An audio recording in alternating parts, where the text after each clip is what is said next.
यही अंतर है कांग्रेस और बीजेपी में, जिसकी वजह से भारतीय जनता पार्टी सत्ता में आ रही। देखो एक बहुत गंभीर मैं बात बताऊं, कोई भी आदमी जो राजनीति करता है जी, उसकी ये इच्छा तो होती है कि वो किसी न किसी बड़े पद पर जाए। आज वो जिस पद पर है उससे और ऊंचा जाए। बिल्कुल सही कह रहे हैं। और जहां जिन पार्टियों में ये फिक्स होता हो कि भाई यहां तो ये बनना है, सही बोले, चाहे उससे कितना ही टैलेंटेड हो, जी सही कहा, चाहे उससे कितना ही कुछ भी हो, बिल्कुल ठीक है, कोई नहीं पूछता। बिल्कुल सही बात। इसलिए कांग्रेस फेल है। अब कांग्रेस में पहले से ही अंदाजा लग जाता है कि ये आदमी सीएम बनेगा और ये आदमी एमएलए बनेगा। देखो एक चीज देखो, वे कांग्रेस में जब हुड्डा साहब को बनाया तो उस समय भी 5-6 जो लोग थे ना सीएम की रेस में, जी हुड्डा साहब एक बिल्कुल थे। हुड्डा साहब की इतना नहीं सोचा पार्टी ने, वो जो 5-6 आदमी थे। बिल्कुल। आज भी अगर 2024 में मान लें कि कांग्रेस का राज आ जाता, बिल्कुल, तो कौन मुख्यमंत्री होता? हुड्डा पिता पुत्र में से कोई एक, यस, रणदीप सुरजेवाला, ज्यादा से ज्यादा शैलजा, 4 के अलावा तो कोई नाम ही नहीं था। बिल्कुल सही बात, ठीक है,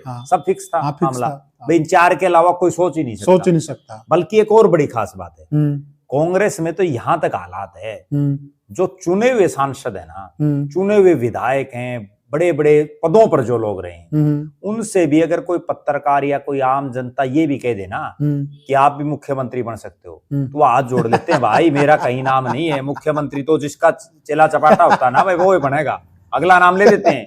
हुड्डा साहब का है तो भाई हुड्डा साहब बनेंगे, शैलजा का है तो शैलजा बनेगी। जबकि दूसरी तरफ आप बीजेपी में देखिए, जब मनोहर लाल को बनाया, हरियाणा के संदर्भ में हम बात कर रहे, मनोहर लाल का तो कहीं लाइन में भी वो सिस्टम ही था, उनसे सीनियर तो पता नहीं कितने के नेता। हाँ बिल्कुल सही कह रहे हैं, ठीक है, बिल्कुल। रामविलास शर्मा जी रोज मुख्यमंत्री बन के सोया करते जी, ठीक है जी, वो 1998 से बन रहे हैं मुख्यमंत्री। हाँ बिल्कुल, भाई कहीं ना कहीं लग जाए तुक्का, बिल्कुल। वो बुजुर्ग वो पार्टी ने उनको इस लायक भी नहीं समझा कि ये आदमी चुनाव लड़ सकता है।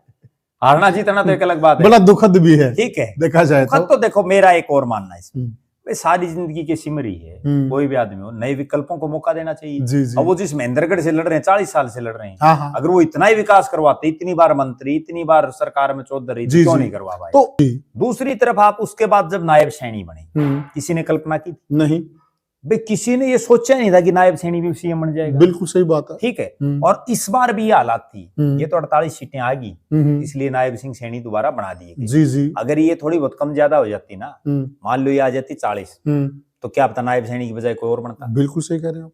तो बीजेपी में कोई चीज कोई फिक्स नहीं होती, फिक्स नहीं, यहाँ पता नहीं कौन कहाँ क्या हो जाए।